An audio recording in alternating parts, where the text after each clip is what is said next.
Well, hello and welcome to August. More specifically, we have reached August 7th here at Cord Cutting Today, and it's already been a pretty busy month around here. But first, if you're new to this channel, this is the show where we take a look at the week that was in the world of cord cutting and streaming. And this week, we're going to talk about Disney opting to offer Mulan on its Disney Plus service for a price, more earnings reports, Hulu's new menus, and more. Of course, before I get into all of that, a real quick reminder to check out our news website, cordcuttersnews.com, for all the latest stories. And while you're here, feel free to click those like and subscribe buttons down below. Both of those are huge helps to this channel, and we'd certainly appreciate it. Lastly, as always, for all the stories we're about to discuss today, we'll have links to their associated posts in the video description down below, so you can click through for even more info about each topic. And so, with all of that out of the way, let's talk about some news.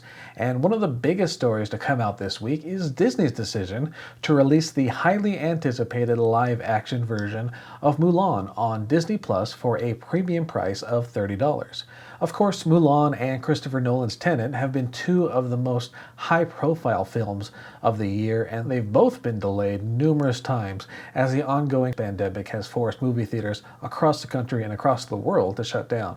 The big development this week is that Disney is indeed moving forward with a streaming release on September 4th alongside any theaters that happen to be open by then. In the days since the announcement, however, there's been a considerable amount of confusion about how exactly that plan will work. For example, is the $30 for a short rental period, and will the film eventually just become part of Disney Plus's regular lineup?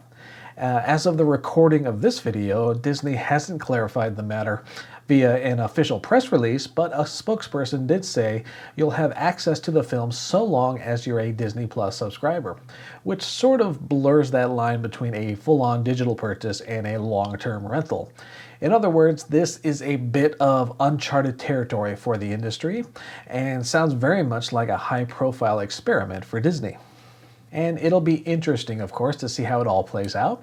$30 does sound like a lot for one movie premiere, but that value proposition might change if you're, say, a family of 5.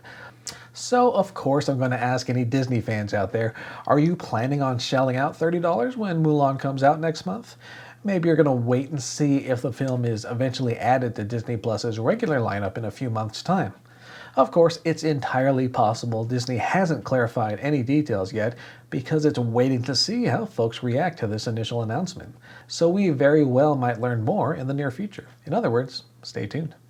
Speaking of Disney, we've had a few more earnings reports this week, and we might as well start there. So let's get into it. Disney Plus has reached 57.5 million users after roughly 8 months of availability. Meanwhile, Hulu boasts just over 32 million users, with 3.4 million signed onto Hulu with Live.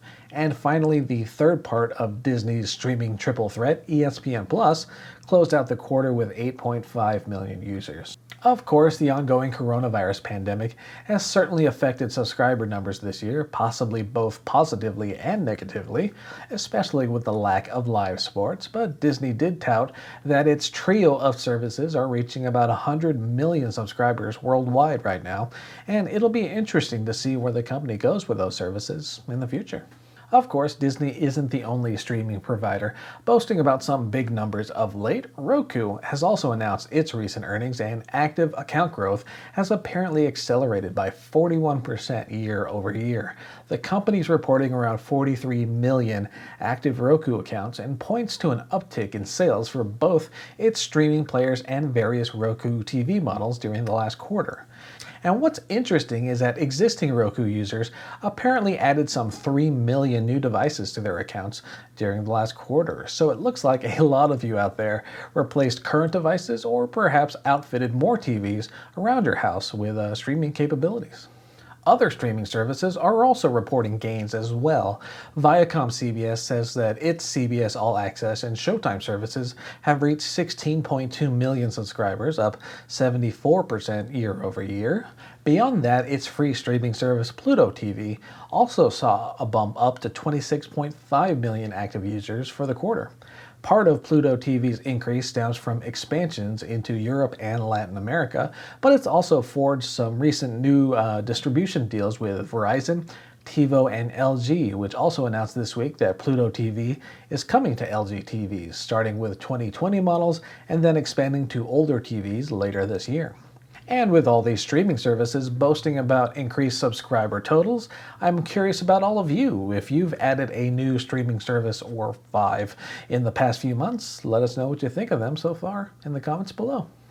And ViacomCBS also announced it's planning to launch a new global streaming service sometime in 2021. Details are a bit scarce at the moment, but we can expect exclusive premieres of Showtime series, CBS All Access originals, and a slate of content from the company's collection of brands like Comedy Central, MTV, and more.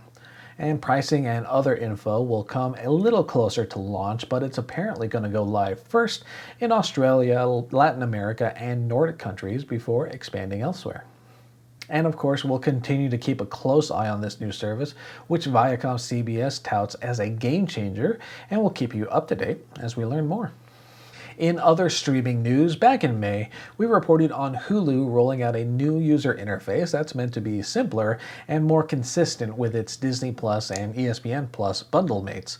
The rollout started on Apple's TV OS devices, Apple TVs basically, and the plan was to launch the new menu on other platforms later in the summer. Well, it's officially later in the summer, and sure enough, we've seen the new interface pop up in a number of places like Roku, LG TVs, iOS, Android, and more. So we covered the changes in a video we published earlier this week. We talk about what's new, how it compares to Disney Plus and ESPN Plus, and more. And if you have seen and used the new interface lately, let us know what you think so far. It's supposed to be easier to navigate, so do you think Hulu's accomplished its mission there? You know where to let us know. Next, let's talk about Walmart, shall we? We reported a while back that the retailer is aiming to convert some of its parking lots into drive-in theaters so that families can enjoy a movie experience from the safety of their own vehicles. And this week, the company shared a few more details about its plans. In all, some 160 locations in Texas, Utah, Florida, and other Midwestern and Southern states are taking part in the program. Among the movies being featured are Wonder Woman, Spider-Man Into the Spider-Verse, The Wizard of Oz, and Friday Night Lights. And on your screen right now is a list of the various locations and dates for Walmart's drive-in program. Tickets are free, but you'll need to claim them in advance at thewalmartdrivein.com. We have a link to that site in our post, linked down below in the video description. Gates open at 6 and movies are scheduled to start at 7:30. The drive-in program is set to run through October, and if you happen to take part in one of those events, feel free to come back to this video and let us know what you thought of the experience. In broadband news, the FCC has updated its speed test app that lets you, well, test your speed on your Wi-Fi or mobile broadband connection. You can find it on both Apple's and Google's respective app marketplaces, and data from the app will reportedly help the FCC gauge network speeds, including new and developing 5G networks. I gave the app a quick spin this week just to see how my mobile data performs here at home, and well, there you go. If you're curious about the speeds you're getting and don't mind sharing that info with the FCC, you can download the updated app for free. And as always, you can find a link to that post down below in the video description.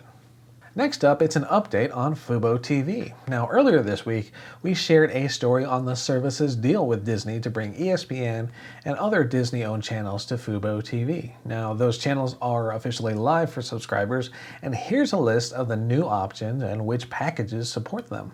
You can see fuboTV's standard package gets a suite of Disney offerings, including ABC, the Disney Channel, ESPN, FX, and more. Meanwhile, the fuboTV Extra package and Sports Plus plans add options like FXM, Nat Geo Wild, ESPNU, and others. Overall, this deal seems like a big win for the sports-centric streaming service, and we're curious what current fuboTV users think of the new channel additions. Are these updates exactly what you've been missing on the service? And if not, are there other channels and packages you would like to see in the near future? Let us know down below. Next up, we've got a bit of sponsored content, so of course allow me to preface all that by saying that with all sponsored content, all our opinions remain our own. So with that in mind, starting this Sunday, August 9th, STIRR will present Deadly Waters, a shark-focused collection of monster movies, documentaries, and other content. The programming starts again on Sunday, August 9th, and continues through Wednesday, August 12th. So if you're looking to get your shark fix on, you can check out the details in our post linked down below in the video description.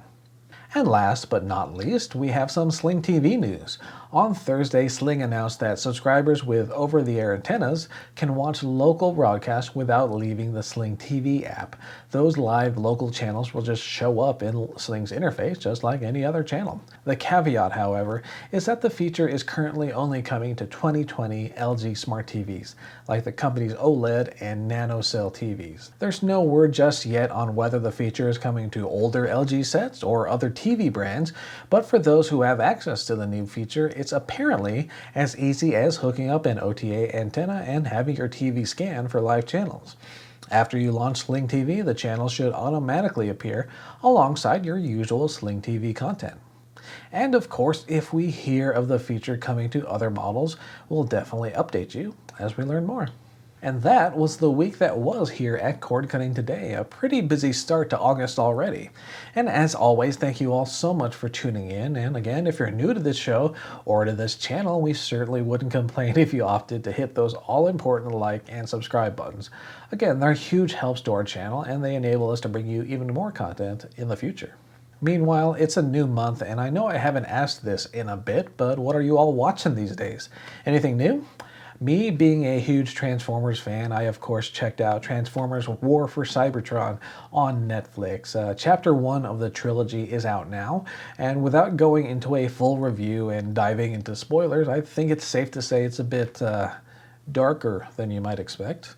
But yeah, what else has been catching your eye of late? Feel free to let us know what you've been watching in the comment section down below. For now, though, thanks again for tuning in.